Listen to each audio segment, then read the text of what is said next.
Well, good evening, everyone. Welcome. I am Lauren Gueits, your host of this evening's conversation with Dr. Ben Miraglia. And tonight we have another hot topic, early interceptive orthodontics. It's timely too, being that it is still the end of National Children's Dental Health Month.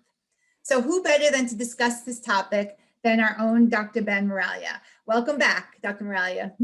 Nice. Thank you very much. Yeah, I'm excited. This is going to be good. Yeah, this is such an important topic. And I just wanted to give you a formal bio reading because we had a lot of participants tonight who aren't our regular attendees. So I just want to explain your background and how you got involved. So Dr. Ben Miraglia graduated from the SUNY at Buffalo School of Dental Medicine. He has 26 years general practice experience in Mount Kisco, New York, including 17 years of interceptive orthodontic experience, where his focus has been on early childhood growth and development. Dr. Miraglia lectures nationally on sleep disordered breathing, clear aligner therapy, and craniofacial development. He holds faculty positions with Align Technology and is on the board of directors for the American Academy of Physiological Medicine and Dentistry. He is on the President's Council of Northern Westchester Hospital in Mount Kisco, New York, and is VP of Clinical Affairs for Airway Health Solutions. Dr. Miraglia has been recognized by multiple times as a leader in continuing education by Dentistry Today magazine. So Dr. Miraglia, we have an action-packed hour with a few great cases to share. So one of them is very near and dear to my heart. So let's go ahead and dive right in. I'm going to have you share your screen and we'll dive into early interceptive ortho. Okay, terrific. Let me get the screen up here and we're going to get that first slide up for you. So is that showing? Yeah, it's showing all of them, but let's first, because this is patient sensitive, we're going to ask that no photos or video recordings may be taken or distributed of these cases and slides. Replication of patient information and slides is prohibited, and any use of this material is in violation of copyright and HIPAA laws. So we will not be live streaming on Facebook tonight, but we are so glad that we're able to share these children's journeys and how you affected them. Okay, great. Now does it just show the title slide, like the HIPAA? Yes, so you can go to the next slide. All right, there we go. So yeah, we're going to meet a child at around 9. So this case we're going to build from 9 all the way through, completion, and then we're going to introduce a little bit younger, because the idea is that we do want to meet and then treat the children at a younger age to avoid the difficulties. The main reason we would like to treat the children younger is because the symptoms are there early, thanks to the underdevelopment. And by 9, a lot of kids are already struggling with these symptoms. And this is a child at 9 years old who is already struggling. So the history is that he does wake up almost every night. So there's a lot of difficulty sleeping through the night. And when we are talking to parents and learning about the children, some of the things that we're asking are related to sleeping and breathing. And so we learned that he wakes up almost every night. And so here's a 9-year-old. This is going on now for 9 years. The bedwetting is significant, so enuresis, and that's several nights a week. Night sweats, very common. This is also a symptom of poor breathing. Nightmares or night terrors, so he's been suffering with this. There's a lot of snoring and or mouth breathing going on, and he's having trouble, and I put trouble with the alphabet because part of our collaborative care involves working with the orofacial myofunctional therapy community. And this patient is going to then be treated with collaborative care. So when he visits an orofacial myofunctional therapist and they start to work with him, they're going to make some videos and they're going to go through some exercises. And one of them is to say the alphabet. And as he's working his way through the alphabet at age 9, he makes some mistakes. And in repeating it, he struggles a little bit with that. And it also corresponds to struggling in school. And so we have a 9-year-old that's had some difficulty in school, is struggling, and it doesn't appear that this is going to improve on its own because the struggle has been for years. So this list that's going on has been going on for years. And one of the attempts that was made to make an improvement was the removal of the tonsils and adenoids. And that happened at around age 6. And so if you're 6 years old and you have a lot of breathing, sleeping, snoring issues, chances are the parents might have asked and headed down a certain road, but the removal of the adenoids is interesting because while it can take the contents out of the airway and make an improvement, there are a fair number of cases where when the adenoid is removed, The parents recognize an improvement in the symptoms for about 6 to 9 months, but then they also recognize that somewhere between 9 and 12 months, the symptoms start to return. And by 1 year in, the child might be back with the same credentials. And there's a reason for that. And some of that research comes out of Stanford with Dr. Christian Guilleminault, in that when the adenoids, tonsils, or both are removed, the children who instantly reverted back to nose breathing did very well going forward. But the children who reverted back to mouth breathing after their adenoid and or tonsil removal, they tended to grow the adenoid back. And so this is a perfect example here of a 6-year-old who gets the adenoids out, has an improvement for about 6 months. By 9 to 12 months, the parents report he's right back into the same exact symptoms and patterns of before. So for him, the adenoid removal was unsuccessful. Now, a year later, he would have been 7, but here we are meeting him at 9. And of course, one of the things that he's going to end up doing is going back to the ENT to visit. And of course, the adenoid is overgrown, larger than the first time, and has to be removed again. From Dr. Guilleminault's research, what we learned was that tonsil adenoidectomy alone isn't just, the answer. And if you're going to have a child revert back to mouth breathing, then it could be an unsuccessful outcome. So what we look for in those children is a pattern of growth and development where we can intervene and get them nasal breathing again. Because if you can get into a nasal breathing point, then you have a much better opportunity, if you're going to have tonsils and adenoids removed, to have that be successful and not have to revert back to doing it twice. No one wants to do any of this once, let alone 2 times. But the photograph alone is going to show us a child who's struggling. When you're looking at photographs of kids and you recognize that there's no lip seal at rest, the lower lip is chapped, it's rolled over, there's going to be excess overjet here, the chin has a dimple in the middle, there's definitely muscle dysfunction going on, there's definitely a difference in growth and development. But part of what we have to talk about is how we meet him at 9. And we meet him at 9, and the last item that just should have come on the screen is the post-phase 1 orthodontics, because this child here at age 9, I'm taking this photograph. So this is my before photograph. But someone had already treated him for over a year in a phase 1 orthodontic care setting. And so this is somebody else's after picture. And so he's just had over a year of phase 1 ortho, and he landed here. So that's my before picture, and that's a different technique got him to this point. And so they had spent a little over a year on that. Now, here's a profile picture of the same child. So here we have the lip seal. No, we got open lips at rest. Okay, so the lower lip is rolled over there. So we have this overjet to contend with. He's not growing forward. So we've got narrow and back. So we have a child who's not developing very well in the wider and forward category. And if we're not developing wider and forward, there's a fair chance we're going to have a breathing issue. When we think about the sleep disorder breathing, OSA category, the phenotype that comes back in the research is that we're narrow, we're vaulted, we're back. The narrow, backward, underdeveloped jaw is the look of the sleep disorder breathing OSA patient, because without the jaw growth wider and forward, we have a compromise in the space for the air to flow right from the nasal cavity on. And so here we're going to have a child who has an airway compromise. Now, again, with every picture that pops up, we're going to reference it accordingly. This is going to be a before photograph for us because we're just meeting him this day, taking a picture, but it's also a picture of what was a little over a year of phase 1. And we're going through this case for 2 reasons, obviously to see what the opportunity is, but it also highlights what not to do, because here you have a perfect example of over a year of an effort to really make no progress and not improve a child's overall health. But then what if we take it in the other direction and get him going a little differently? What could happen to him? So we're going to see a big change here. And this is what's underneath. So when someone comes in and looks like this, there's a fair chance it's not going to look so great underneath either.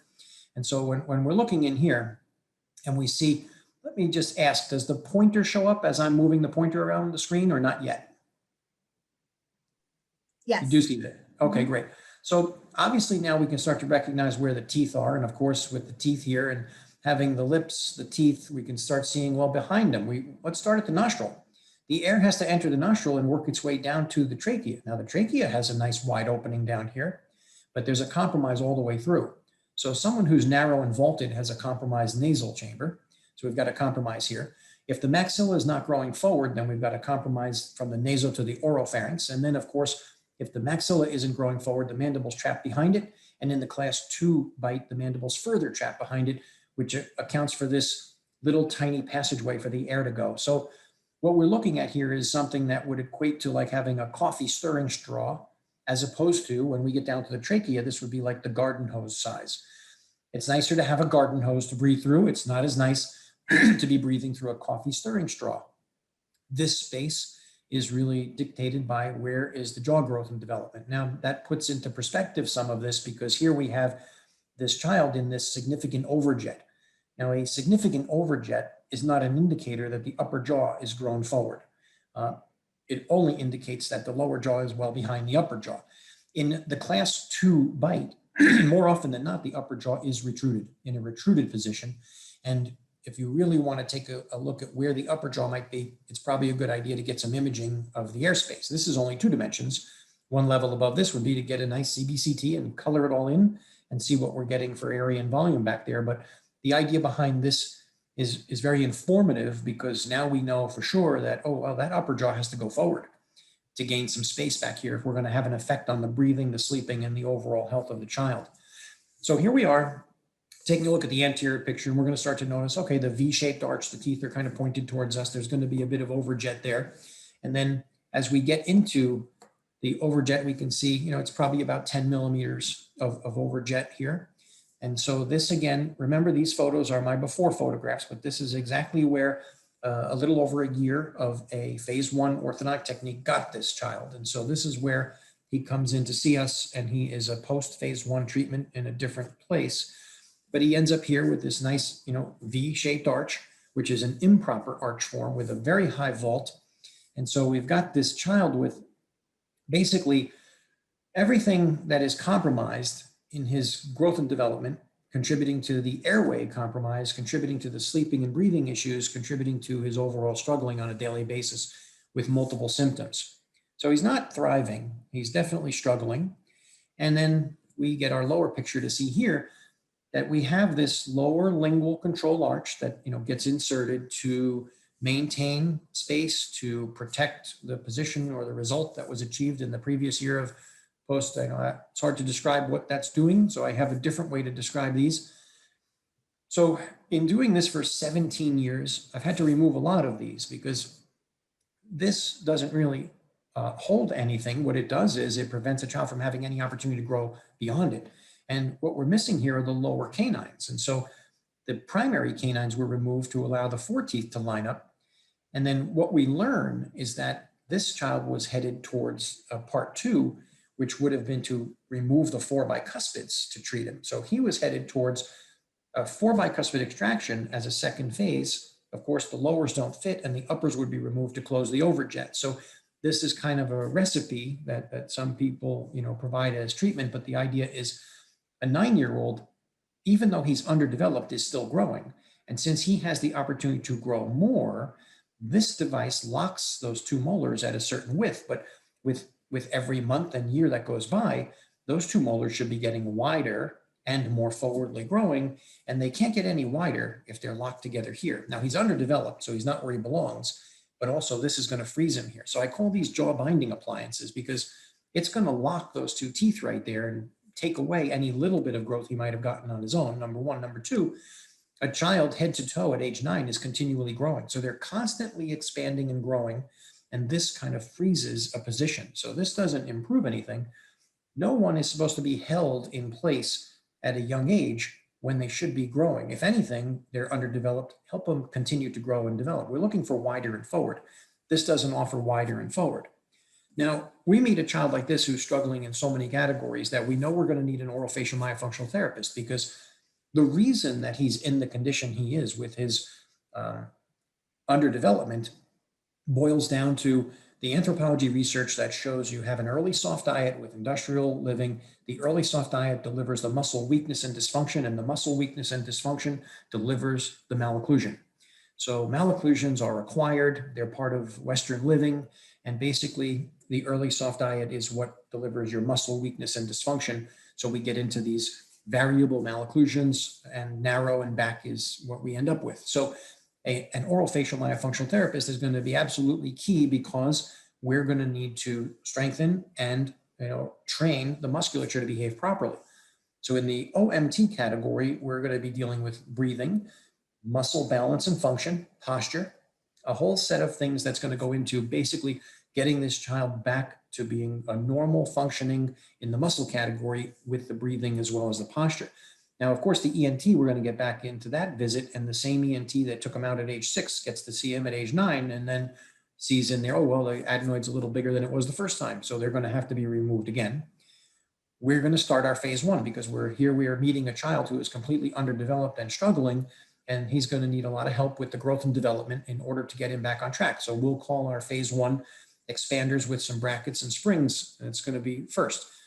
When the expanders come out, because those are not for long term, an expander, when it's active, is wonderful because it can give you your push in the right direction. We are looking to be going wider and forward. So we're going to get the expanders in there, push him out to where he belongs. The key is going to be upper and lower. In his previous round, we would learn that, well, he only had an upper expander. Well, in my world, having an upper expander is like having no expander, because all the kids that end up in my practice that had an upper expander only, when we measure that upper arch, it measures the same as it does on their original models when we get them. So now we have these children coming in who had a year of early ortho somewhere, but an upper expander only usually means they're exactly where they were when they started after that's removed. It's difficult to develop the upper jaw if you're not going to do it with the lower as well. So we use 2 expanders, a top and a bottom. We're going to use both. They're going to be fixed. And we're going to open up that entire arch so we can accommodate all of the teeth. Through phase 1, now after expanders come out, we're going to get expanders in there. There's going to be some overlap. We're going to get some braces in there. When we get some braces in there, we're going to use springs because we need open spaces. So we use springs, not elastics. Now, those are tightening effect, whereas springs are pushing. So we're going to get him involved in that. Now, when the braces get in, the expanders disappear. When the braces disappear, then we get to myofunctional appliances. So we're never really in a retainer because the child doesn't need to be retained at any age. Nothing in a child needs to be retained or held in place. What we're looking for is a continuation of the growth and development. What we expect to get it from, though, is the muscle balance. So after the expanders followed by the braces, that all disappears. And then we work with, of course, the orofacial myofunctional therapy is working through all of the lips, cheeks, tongue, etc. So with the proper muscle balance and breathing, then the child continues to grow in a pattern that is normal.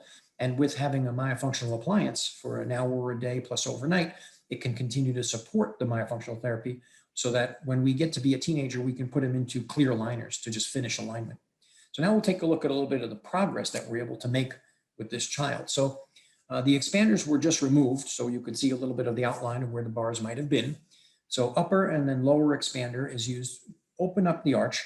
We apply some self-ligating brackets. I'm a big fan of the self-ligating brackets. And then we put in some springs. You can see the springs there because we're looking to open up the arch. So we're wider, we're forward, we're developing room, and all this time working with the myofunctional therapy as well. So there's a nasal hygiene component to getting the nose breathing. There's also a component of doing all of the musculature that works with breathing, posture, and development of strength and function through the musculature. And over time, we start to develop a beautiful arch form at an appropriate arch width. And next thing you know, you start having a spot for every single tooth to erupt in. So what happens is we end up getting to a point where in just 10 months' time, we can have a proper arch form with appropriate arch width and have basically a spot for every tooth to come in. So if we met him and he's a little older than 9, 10 months later, he's a touch older than 10. So now we've got this 10 plus year old child on our hands who is now in a normal kind of a bite without the overjet. His arches are going wider and forward. He has a spot for every tooth to erupt in. And now he's working aggressively with the orofacial myofunctional therapy because in 10 months, it was expanders in, expanders out, braces and springs on, and then out. The idea is we're not living in that stuff for a long time. What we'd like to do is get him caught up to where he should have been years ago, then get the musculature caught up and the breathing so that he can develop normally. So a child who is breathing through the nose all day and night and has proper muscle balance and function develops the jaws beautifully. So we're trying to make it happen as natural as possible. Now, in just 10 months' time, what we get is a different child because within 8 weeks, the bedwetting is going to stop. Within 8 weeks or so, the nightmares are going to stop. And usually that second month to third month time, the child will be sleeping through the night. So then once we have a child sleeping through the night and then bedwetting is stopping and nightmares are stopping and the child is telling you, hey, I'm dreaming now, I'm getting dreams. And it's a very common bit of feedback to get from the kids who say, I'm dreaming, I'm having dreams, I don't remember having dreams. So that's a very distinct thing that we would learn. He would start saying, I've been dreaming now and I don't ever remember having dreams. It was always nightmares. So it's really nice to have a dream. Then, of course, the school struggles start to disappear. And then we have an improvement at school all the way to like the A-level student. All of a sudden, we don't have the risk of being held behind and repeating a grade, which was the case we were headed for. But as we start to develop musculature and balance and breathing, the lips start to stay together. And all of this is happening in 10 months. So what we're looking at is a little over 10 years old and heading in the right direction. So it's a nice improvement by the age of 10. But then we can take a picture underneath to see that, oh, we're actually going forward, because what we had was a very tiny stirring straw at the beginning. And in just 10 months' time, the space is starting to increase. And as that space is increasing, the jaws are both going forward. The overjet's reducing, but not by retraction. We're pulling everything. We're working wider and forward. We're moving it all forward, and we start to get an increase in space. Now, the increase in space here also kind of corresponds with the symptom relief. So as soon as you can breathe through your nose and sleep through the night, you now shut off the sympathetic nervous system. When you shut off the sympathetic nervous system, your bedwetting is going to decrease or disappear. Your nightmares and night terrors, your night sweats, all of these symptoms that are overnight related to sympathetic drive or activation because you don't breathe well are starting to disappear. So we have the issue of growth forward opens the space.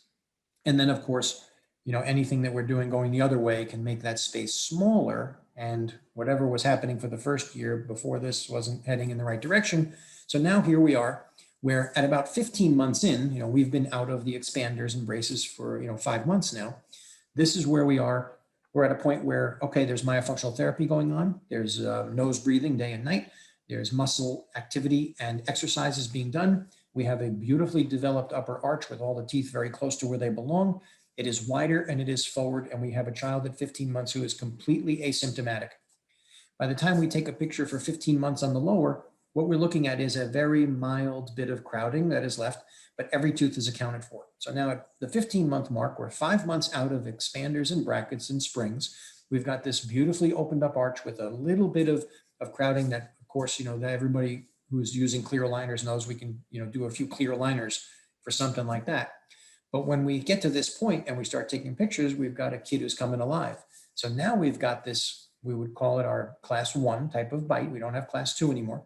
We have a broad, wide arch. His smile is full, but there's a difference in the facial appearance and the eyes. Now he's starting to wake up. So you can see it, even though we have the bar to protect some privacy. The idea is this child is no longer struggling. We have a healthy child who is now kind of firing on all cylinders thanks to good breathing and good sleeping. So we're totally asymptomatic at this point. And once we have all of the permanent teeth in there, it's appropriate to use some clear aligners. So we put him in some clear aligners. You recognize the attachments. There are four attachments on the top, none on the bottom. That little bit of lower doesn't need any. So we use 4 tiny attachments for this entire case, put him in some clear aligners to finish the alignment of the teeth. And what happens is we get a really nice class 1 canine to first molar on both sides. So we're in good shape as far as having our class 1 connected bite. We like that. We have a fantastic, broad, wide arch with all of the nice alignment that we're looking for, a proper overjet, okay? Proper overbite, nice canine guidance. We've got all of the intercuspation all the way back. We have no interferences. By the time we get to the aligner phase, we're taking more school pictures, and next thing you know, we're learning about, how things are going. So he's maintained an A student status. He's joined the basketball team to participate in team sports is a big deal, and then also takes up drumming. Now he's drumming in the band at school. So all of a sudden the activities are falling into place. So you have a child who was struggling and on pace to maybe repeat a grade and having difficulty with even as much as the alphabet early on. We were having big improvements in short amounts of time thanks to the breathing and the sleeping. And the breathing and sleeping come after the growth and development. So with this nice growth and development, all of a sudden we're getting a little older, and next thing you know, he's got a hairstyle, and there's gel in there, and there's Axe cologne, and we got a whole thing going on. So then we have to say, oh, hello, and yes, we recognize that you've got the hair gel and the Axe cologne, and yep, so what's her name? It's probably sitting next to you in class. Is there a cute little girl next to you in class? And we need to get to joke with the kids a little bit. But the idea is now, all of a sudden, this kid is completely awake and alert and alive and thriving. So here you have someone who sleeps through the night with their mouth shut, breathes through the nose. It is silent, it is invisible. You have a straight A student, you've got an athlete on your hands, you've got a drummer in the band, you've got a child who is functioning at a high level in every direction that he's going, he's no longer struggling. So all of the symptoms he had are long gone. Now he's gone from that struggling and suffering child all the way to thriving and excelling. Now, just so happens he was in recently, and we have the photographs of his wisdom teeth erupting beautifully, because that is the end result of full and proper jaw growth and development. So the back of the screen here, or the bottom of the screen, you can see at the very back, the top wisdom teeth are fully erupted, and the bottom wisdom teeth are about 50% right now. And this position has been achieved without a single incident. Nothing is bothering him. He doesn't have wisdom tooth eruption pain. He doesn't have swelling. He doesn't have any complaints. We're just monitoring those coming in. So he wears a clear retainer every night. And here he is. We're at age 17 years old. And his wisdom teeth are popping in the back, and they're going to come in fully, and he's going to have all 32 teeth. Now, if we go back to where he was when we met him, he had a year plus of a phase 1 to put him into that little bar on the bottom to prepare him for 4 bicuspid extraction, which he probably would have had his jaws so underdeveloped, he would have had his wisdom teeth out too. And this would have been a kid with 24 teeth at some point. Now we've got a child who's got all 32 teeth when there was no room for any of them at the beginning of this treatment. So now we've got full jaw growth and development. So it's always foundation first. Foundation first, because if the foundation gets its wider and forward growth early, you get your breathing. You get your breathing, you get your sleeping. You get your sleeping, you get your healthy child. You get your symptom-free child. So now we've got 32 teeth in a kid who has that beautiful bite. And while it is a beautiful class 1 connected canine back, there were never any elastics used. The 10 millimeter overjet goes away by expansion for wider and forward growth and development, and the orofacial myofunctional therapy, because when you work with the breathing and the musculature, the muscles will do it for you. That's how the human jaws grow, by tongue activity primarily. But when your oral facial musculature is balanced and strengthened appropriately and working correctly, you get full jaw growth and development. So you're looking at that 10 millimeter overjet disappear without a single class 2 elastic, because everybody knows that if you have a class 2 bite, you put on class 2 elastics and they connect in the braces and you pull the jaw. Not a single elastic was used to treat this child. Now he's got the perfect class 1 all the way back, canine to first molar, without any elastics being used. This is expanders, then brackets, self-ligating with some springs, immediately removed, get into some myofunctional therapy, of course, at that point again, and some myofunctional guidance appliances. You're going to work your way all the way to clear aligners and finish the job. And now you've got a 17-year-old who is, of course, 17-year-old is going to be too cool for school. So he'll, give you a nice grin. But the idea is this is an easy, gentle smile, and he's not even trying. And you can see all those teeth all the way back. So he's got a mouthful of teeth, which is what every human being is supposed to have, a mouthful of teeth. And we've got a beautiful full smile with the top wisdom teeth fully erupted, the bottom one's halfway in, and another 3 to 6 months tops, the gum tissue will kind of fold right around those teeth, and we'll have them fully erupted. So the good news is, when you get to do this for 17 years, you start to have a lot of children who go through wisdom tooth eruption, to be able to say that only 1 in 4 of the children we treat has to have their wisdom teeth extracted. So we're at about 25% of our children that we treat early go off and have wisdom teeth out, so they maintain 28 teeth. Now, 3/4 of the kids that we treat early keep the wisdom teeth, and we help them erupt. Now, his are erupting on their own. But sometimes if the gum tissue is a little thick over the wisdom teeth, we have a favorite referral for that. What we're doing is we're sending these children to the periodontist, and the periodontist takes a laser and they just laser off the tissue on the top of the wisdom tooth so it can finish its eruption up or down.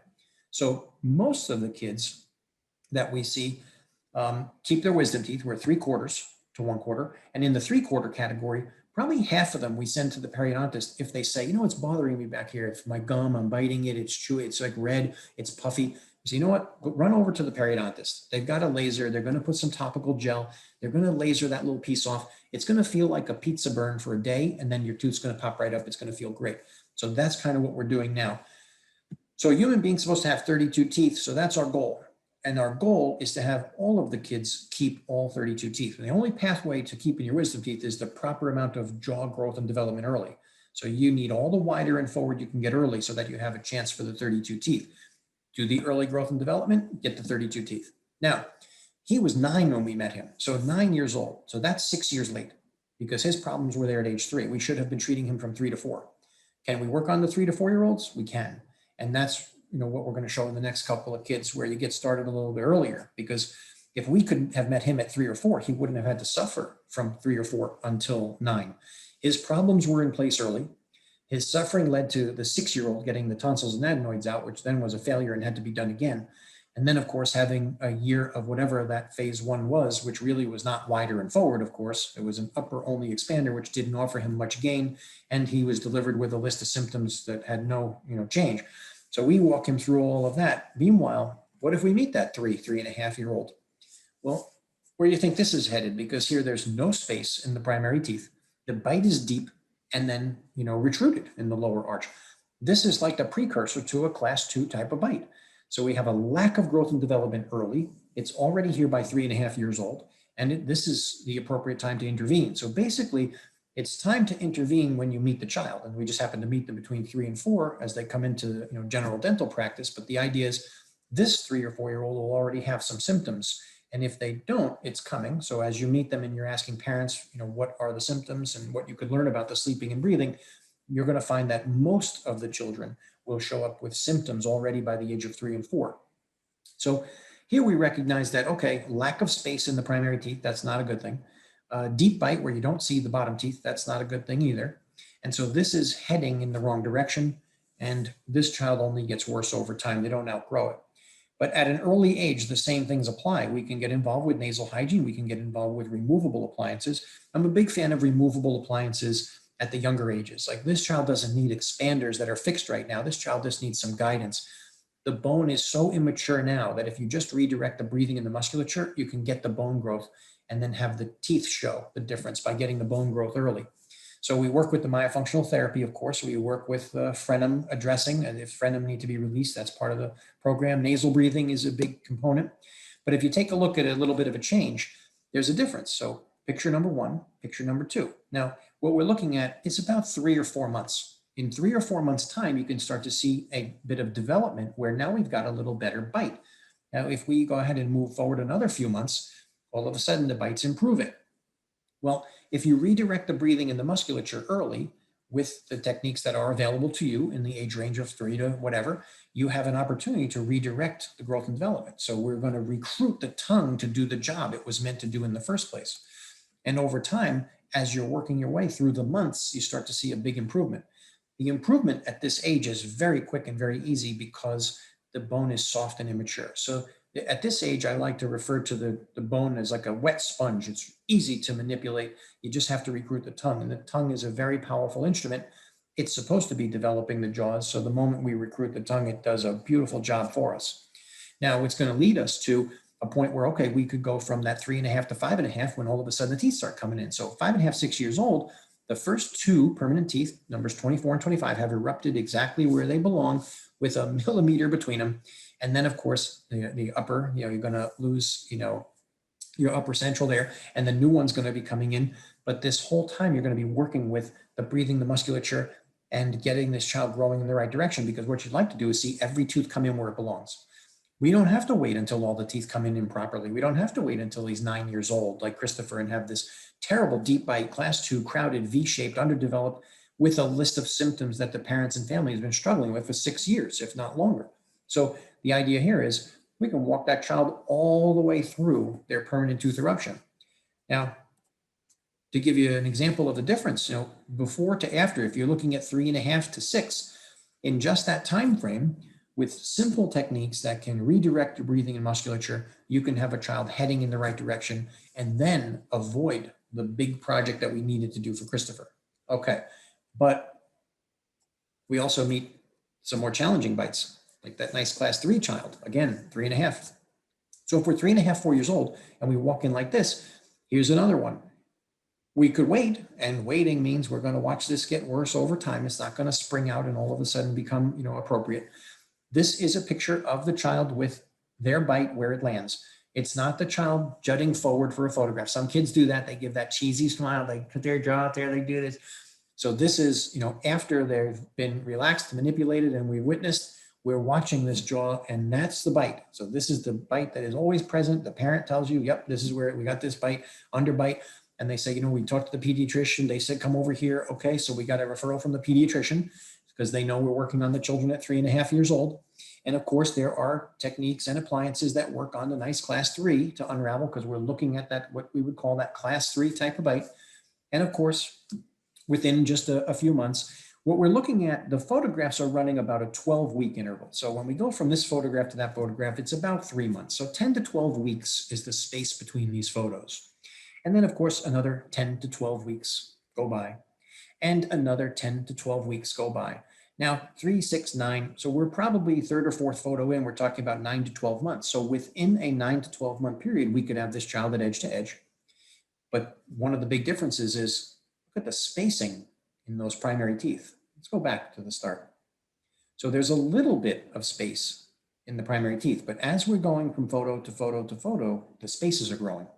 Well, the spaces between the teeth are growing because the jaws are growing. So as the jaws are growing, the teeth spread out. The primary teeth are supposed to be spread out. We're supposed to be wide and spread apart so that when the new teeth come in, they'll come in better. So as time goes by, and again, age pictures probably about a 3-month interval. We see the kids every 10 to 12 weeks to kind of monitor the progress. All of a sudden, this child's going to start getting their new teeth. So here come the lower centrals, and they're popping into place. So we've got 24 and 25 now, and we're running about edge to edge here. We're starting to get, you know, everything growing over.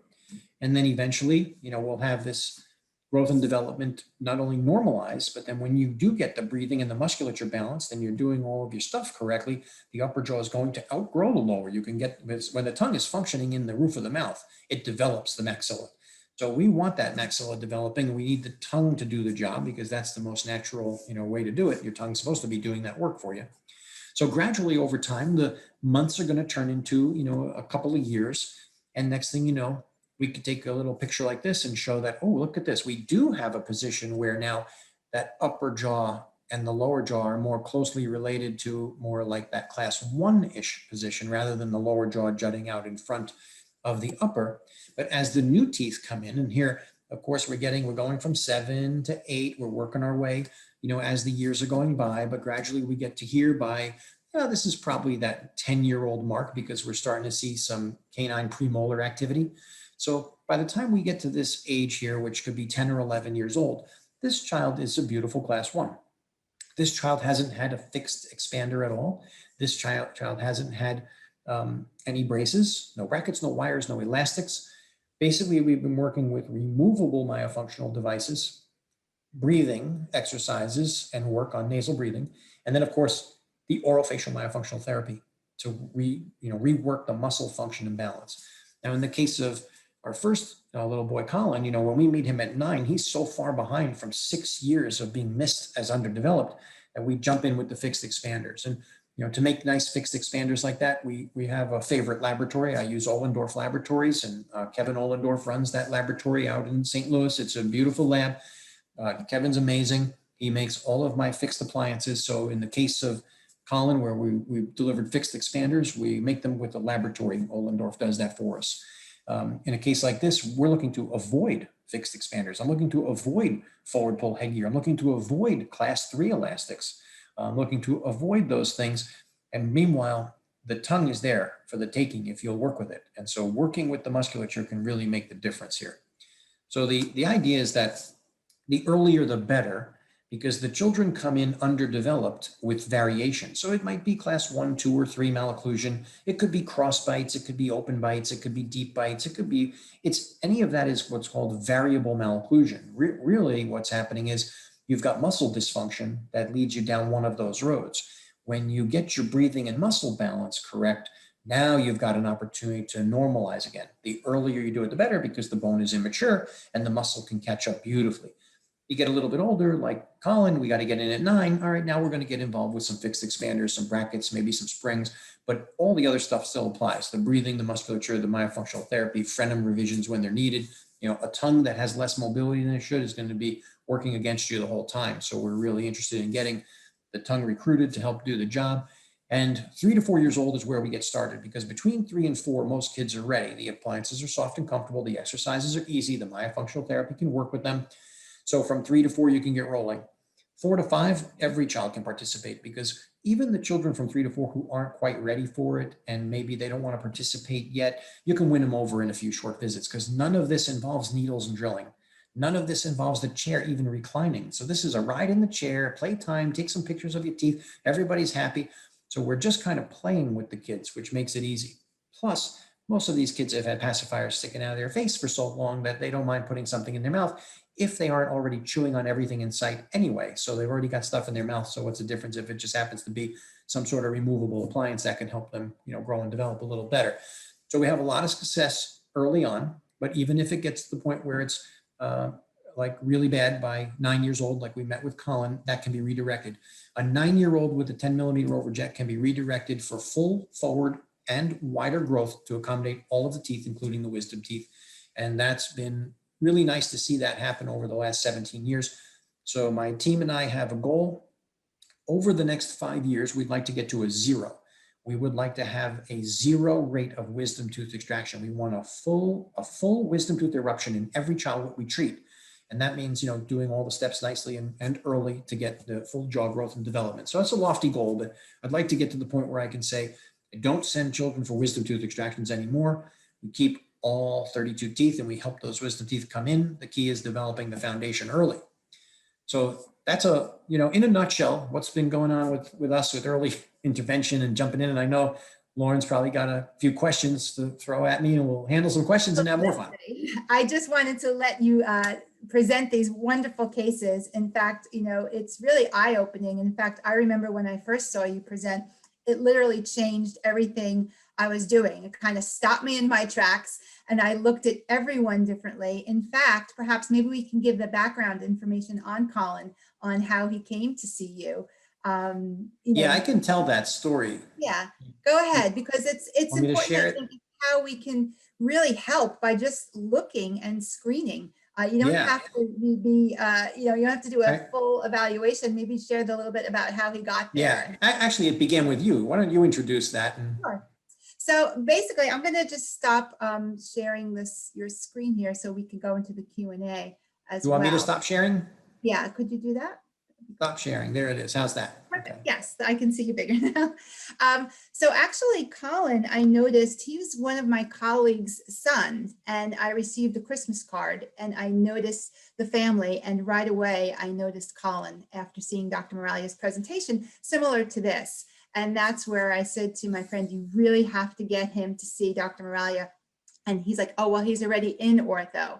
And I said, I know. I said, you really need to see Dr. Miraglia. And then to see these photos from 2021, I haven't seen these yet. So what a difference and what a blessing you've made, I know, in that family. It's not just the child, it's the whole family really comes together. And it really warms my heart to have a tiny part of that story just from recognition.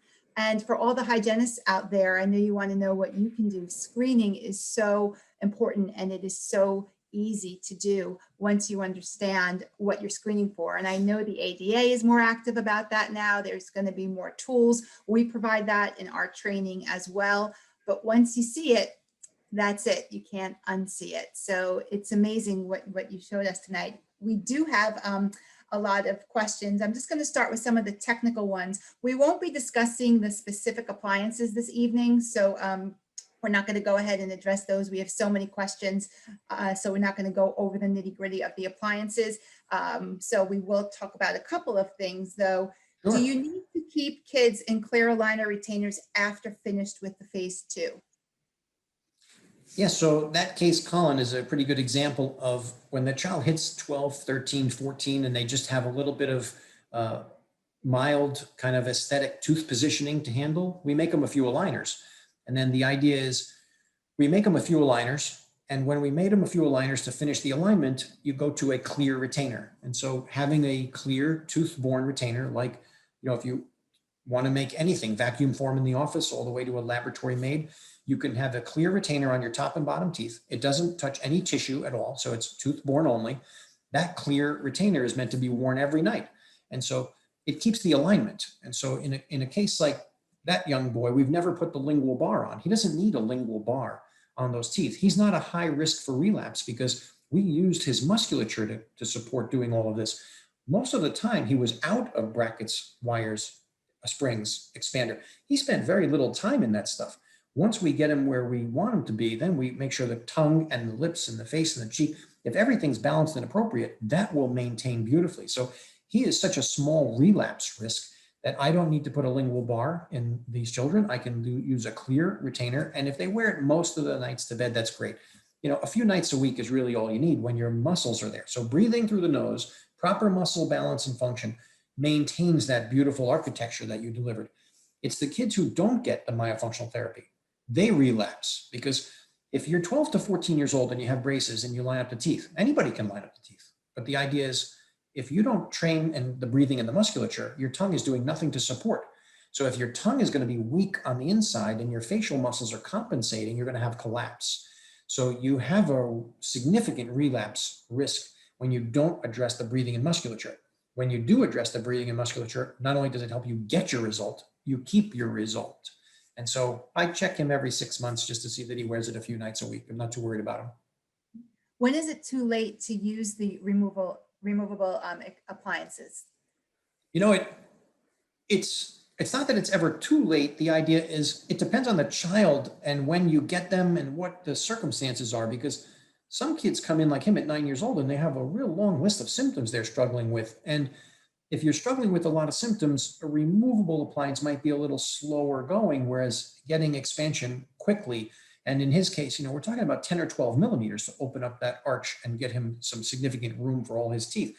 So it depends on the child. The child with a longer list of symptoms and a longer time struggling is probably better suited to be in fixed upper and lower expansion appliances to get there 8, 10, 12, 16. Some of these kids need 2 rounds of expansion to get, because the first one exhausts at 8 or 10 millimeters, and you got to get another round.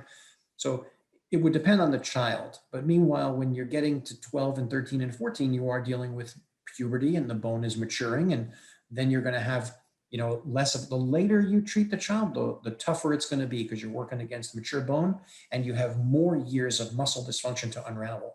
So it's not that there's a rule that you can't use them after a certain age. It's just that the earlier you begin, the better. And depending upon the circumstances, you might begin with expanders prior to those appliances. What about the treatment of, say, a 14-year-old? How is it too old to 14, treat? so yeah, I mean, I think we might have even included like a 16-year-old in a previous webinar that we might revisit at a later date. And I think you know the case I'm talking about, the 16-year-old girl who came in completely collapsed, and we put her in fixed expanders at 16 because we needed like almost 15 millimeters of width for her, because the whole thing was collapsed, and you know, her left side teeth and right side teeth were touching across the palate. That's how narrow she was. But 14 is not too old for fixed expanders. I've used fixed expanders all the way to 17 in children. It's just a little different technique because the bone's a little more mature. Again, it would depend on the circumstances of what that child measures, the symptom list they have, and the distance you have to travel and the age they are. But 14 is still an age where fixed expanders can work just fine. But again, both upper and lower. Can you describe goals of phase 1 and phase 2? Oh, yeah. Well, the phase 1 goal is nasal breathing. That's number 1. So you have to take whatever that child is doing and have them be a 24-hour-a-day nasal breather. So lip seal nasal breathing is goal number 1. In fact, if you have only one goal, that's the one. So if you want a short list and you want to just accomplish one thing for a child early, it's nasal breathing. So these kids are walking in mouth breathing predominantly. And the more the parents observe and the more you're observing and the more people are paying attention, you start recognizing, okay, there's a lack of nasal breathing. Now, the nasal breathing delivers the secondary problem of it with the mouth, with the lips are not sealed and the mouth is open a little bit for compensation, it takes the tongue right out of the picture. Now the tongue is really finishing being trained to stay low and out of the way for the airflow. So the early lack of development delivers the compromise in the nasal chamber. Now you're going to be mouth breathing, which is going to make your growth and development worse because now your mouth is taken out of the picture. Goal number 1, regardless of the age that we meet the child, the phase 1, goal number 1, nasal breathing. And then goal number 2 is the tongue. And we have to, that's the myofunctional therapy. I put the tongue first because it's the big culprit, but technically it's all of the muscles. So that's why it's called orofacial myofunctional therapy, because oro is mouth, facial is face. It's the entire set of musculature is misbehaving. And with the entire set of muscular misbehaving, what happens is the face grows differently. It doesn't grow wide, it doesn't grow forward, it just kind of drops straight down kind of thing. So we have this lack of forward and wider growth. Well, the tongue is the primary issue, but when you're dealing with the orofacial myofunctional therapy community, they recognize, and they're the experts at this, so we send the kids to them to work with them collaboratively. They have to work with the entire head and neck. And that means that the weaker muscles have to be strengthened, but the muscles that were compensating are now stronger, they have to be reduced. So it's establishing balance and proper function. So it's not just every muscle gets strengthened, it's the weaker muscles get strengthened, the stronger muscles that were compensated get reduced, and you need a balance where all the muscles are functioning properly. Basically, when you have proper tongue function and position, you're going to grow better. So that's where that becomes number 2. So 1 is going to be nasal breathing. That's the primary goal. Number 2 is going to be the tongue, and then / orofacial musculature for proper balance and function. And then number 3 is eliminating all the habits that might come with this, because a lot of these kids have habits that get in the way of things, chewing on things, sucking on things. And habits include non-nutritive sucking. So when we think about straws and fingers and sleeves and pens and remote controls or whatever's in their mouth. So there's this list. That's your early goal list, is nasal breathing, tongue musculature, and habits. You're getting your way towards, well on your way towards doing something nice. The idea is phase 1 is about the foundation. Phase 2 is about the teeth. So by the time we get to phase 2, we should have a child who has, basically full foundational growth, a very mild class 1 malocclusion. I'll call it class 1 because it shouldn't be class 2 or 3 by the time you get to 12. That should already have been outgrown. And then when we have a class 1, we should be in a position where proper arch form, proper arch width, beautiful inclination, a nice overbite, a nice overjet.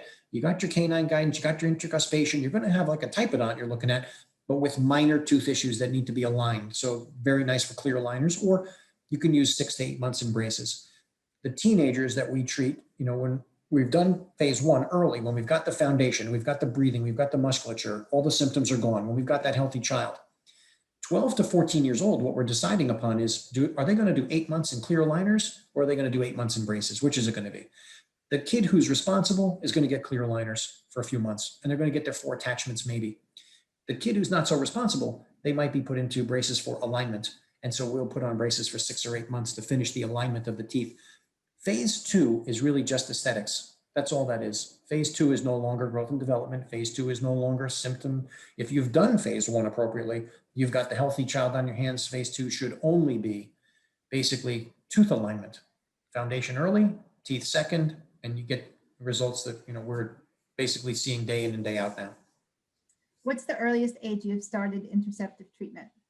3. 3 is the youngest. So I've got a few kids between 3 and 3.5 that were able to, work with the myofunctional therapist, get their frenums revised, get some nasal hygiene going, wear appliances, because the appliances at that age are very soft and comfortable. Some of the kids will take it and put it in, but we don't force anything. So if 3, 3.5, they're not ready, we just try 6 months later, like come back in 3 or 4 months. But meanwhile, you can be doing nasal hygiene, you can be doing exercises, you can be doing myofunctional therapy. Just because they can't put something in their mouth to wear it to help them doesn't mean we don't do anything. So we're treating them early. We're just trying to get that, again, nose breathing and muscle balance going. But the youngest that can put an appliance in their mouth, 3, 3.5, we've had a few like that. So would that be the same for the earliest age to address a crossbite? Oh yeah, the sooner you see it, the better. So if you see a crossbite, it's not going away by itself. And the posterior crossbites, you got all that wonderful literature on non-nutritive sucking. The posterior crossbite is very easy to get in today's world, because with industrial Western living, with the bottles, pacifiers, fingers, sippy cup straws, all of the category of non-nutritive sucking, anything that gets in between the tongue and the palate is going to work the outside cheeks. The maxilla is not going to grow, but the tongue being low, the mandible will. Next thing you know, you got a little bit excess growth in the lower, you got your crossbite. So your maxilla is underdeveloped, your mandible is kind of normal. And next thing you know, you've got this crossbite in the posterior teeth. The sooner you see it, the sooner you fix it, because you're not trying to wait until the kid is 8, 9, or 10 and put an expander and push it over, when all of those years with that underdevelopment, you probably have symptoms. So why would you wait from 4 until? So you see a crossbite, treat a crossbite. And it doesn't mean fixed. I don't usually do fixed appliances under the age of 8, because there's so many other things you can be doing that can help that to correct itself. So the removable category is very nice from 3 to 8. And then generally from 8 to like 16 or 17, the fixed category is wonderful. And there are, opportunities for expansion appliances in the fixed and removable category. I just prefer fixed appliances I like to take the compliance out of the child's hand. And some of these kids have their symptom list is so long and they need to breathe so badly because it's been years that anybody helped them breathe through their nose. They need 10, 12 millimeters. I can't spend a year getting that naturally when I need a bump in the expansion. So I send those cases right to Kevin at Ollendorf Lab, and he makes me nice expanders to get rolling. What are your thoughts about fixed expanders and craniosacral strains? Some educators talk about trauma to cranial sutures. What are your thoughts? Yeah, so even though these are generally called rapid palatal expanders, I use them slowly. And so way back when I was learning about all of this from mentors of mine, and this goes back 17, 18 years ago, we learn all the different things, but the idea is you could put a fixed expander in a child and turn it 3 times a day. Meanwhile, we're not going to turn at that rate. So I don't need to see the 2 front teeth, 8 and 9, separate like this, enough room to put in like 2 more incisors. So I know that's possible. And yeah, I've seen it done. People do that. And okay, you can have it. I'm not interested in traumatizing anything. So the idea is if we use the fixed appliances, we take the compliance out of the picture, but I use them in a slow pattern. And so slowly developing is totally fine because you have immature sutures at all the levels around the maxilla, and you have an opportunity to go where you're basically already coded genetically to go. You're supposed to have a full maxilla and mandible for 32 teeth, and that's how humans grow when their muscles are functioning properly. The idea is not to have that expander in for years, so we use it for just months. A few months, you nudge the child back where they belong, and in the meantime, you're transitioning them to let the musculature do the work. So the breathing in the musculature is really what's going to continue. So when you think about going slowly and having it be as natural as possible, recruiting the tongue in the mix, well, the tongue is supposed to grow your jaws all the way out to hold 32 teeth. So that's not traumatic, that's normal. So we're using fixed expanders to take that 8 to 10-year-old who's 10 to 12 millimeters too small, and then have him go up to a much bigger size, which is really the normal place to be. So you're helping someone get back to where they should be normally, not beyond where, because I'm not trying to get to 34 or 38 teeth. I just want to get to 32. So I don't see that trauma is involved at all. On the other hand, the kids who don't get treated or don't get wider and forward, I see a lot of trauma, because what I see is these kids can't sleep through the night. And then I see they struggle with bedwetting into their teens. And then I see that they're taking medications early for symptoms. And next thing you know, you've got a nightmare condition for 7 years leading to anxiety medication for a child and struggles in school. And when a child only sleeps for 2 hours at a time and then wakes up for an hour, think about the trauma that's involved with these symptoms that these families are struggling with, and that can be solved in weeks. So yeah, we don't turn the expander fast, so we don't traumatize the bone while we're growing it.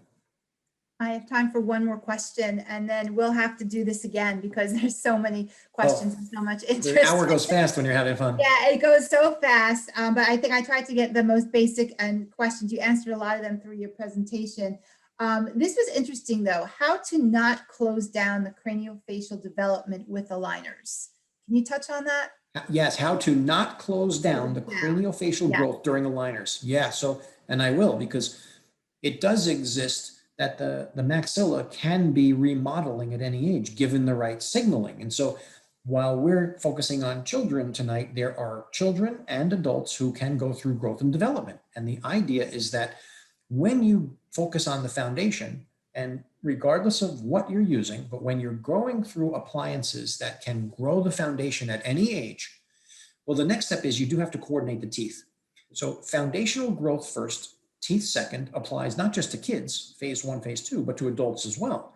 So when adults are going through foundational growth and you get the foundation you want and you have your breathing better and you're sleeping better and you've got your symptom list under control, well, their adult phase 2 is going to be tooth alignment or tooth coordination. Well, if your foundational procedure is growth and development, wider and forward, then your clear aligner technique has to have exactly the same pathway, wider and forward.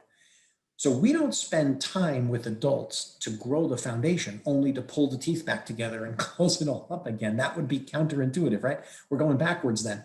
So if we use adult removable appliances and grow the foundation, then we're going to look for a clear aligner technique that we can use where we're still going wider and forward as we address the tooth coordination and occlusion. So the technique of wider and forward goes throughout the case. Foundation first, wider and forward, teeth second, wider and forward.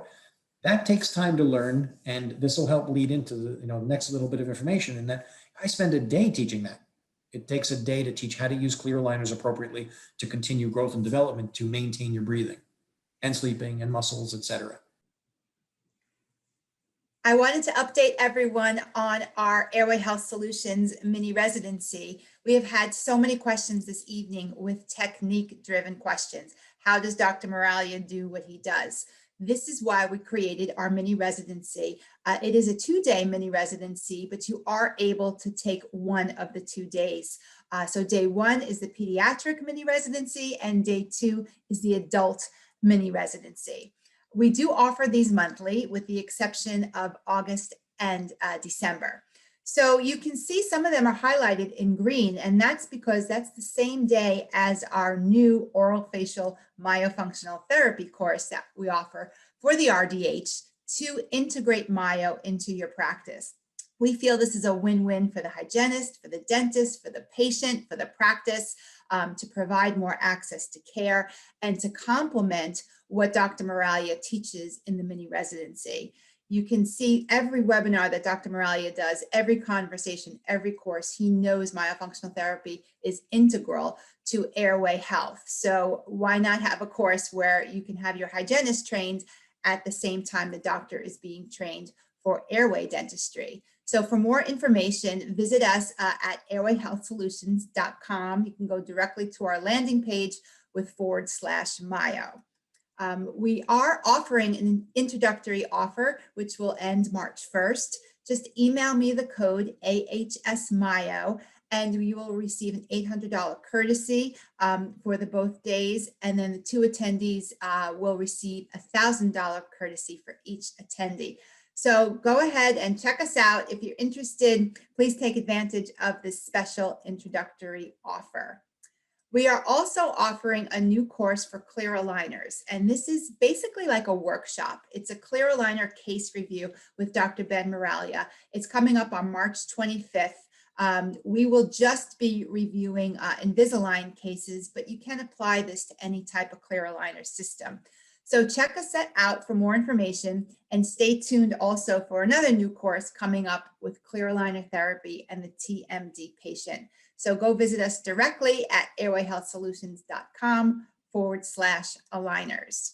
And lastly, we encourage you to follow us on social media. We do have our YouTube channel, Facebook, Instagram. I do share my expansion journey along the way on my blog, which I continually update. So check us out. This has also been beneficial to share with patients who are considering expansion therapy, the adult patients. And we are super thrilled because we have star-studded lineup for our upcoming Airway Health Solutions conversations. March 10th, we have Dr. Scott Siegel. March 24th, Kevin Ohlendorf. April 7th, Dr. Michael Gelb. April 14th, Dr. Stacy Ochoa. And we're going to have Dr. Ben Miraglia again on the 21st, Professor John Mew, and Dr. Lauren Ballinger. So you can see the topics there. They're varied and they're very important, and they all have to do with making your airway journey a little bit easier and more informed.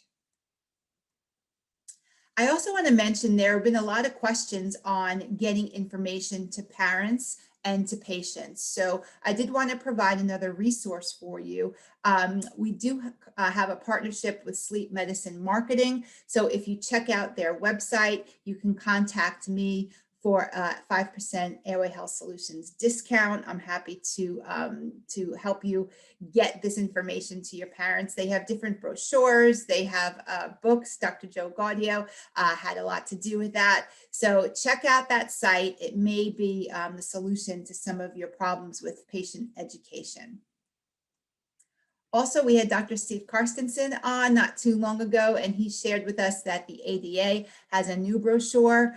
I find this extremely helpful, especially sharing with parents. It's always great that they see the ADA seal on why they should pay attention to their children's breathing. There is a code for this brochure for a 15% discount, and you can see it on top. It's 20532. So hopefully you can take advantage of that. I am constantly getting DMs, emails, even texts about patients looking for airway dentists near them. So we do hope you consider becoming an airway dentist by taking our mini residency so you too can help your patients breathe, sleep, and thrive. And then we'll have more green dots, which means more patients that we're helping throughout the country, actually throughout the world. We do have clients in Mongolia as well as Trinidad. So here's our contact information. Feel free to reach out. I know Kevin is always open, very helpful and resourceful with the expander appliances that Dr. Miraglia is using. And also I am here to help you if you need any additional team training or any questions or support. So we thank you for your time this evening. We hope this was informative. We feel that phase 1 and phase 2, the way Dr. Miraglia does it, foundation first, teeth second, could not only change dentistry, but more importantly, change healthcare as we know it. So please share this, this episode because we feel it would make a huge impact on the dental community and our children. So thank you so much. So with that, Dr. Miraglia, thank you for all you do. You changed my career personally, from Evan, that first ortho case that I saw, to all the children that you have helped. We can't thank you enough, in the community and the awareness that you have raised and continue to do so. Thank you so wonderfully for your time this evening. And please reach out to us with any questions. Our website, again, it's www.airwayhealthsolutions.com. This is recorded. I will be sending out the link to everyone. This is probably great to show maybe even patients and parents who are concerned about the definition of phase 1 and phase 2. So hopefully you can use this as a resource. So happy National Children's Health Month, everybody. We can really make a difference, and we look forward to seeing you. So stay tuned. Thanks for joining us tonight, and we'll see you soon. Thanks again, Dr. Miraglia. Have a great night. You're welcome. You're welcome. Thank you, everybody. Have a good night. See you at the next one. Bye-bye.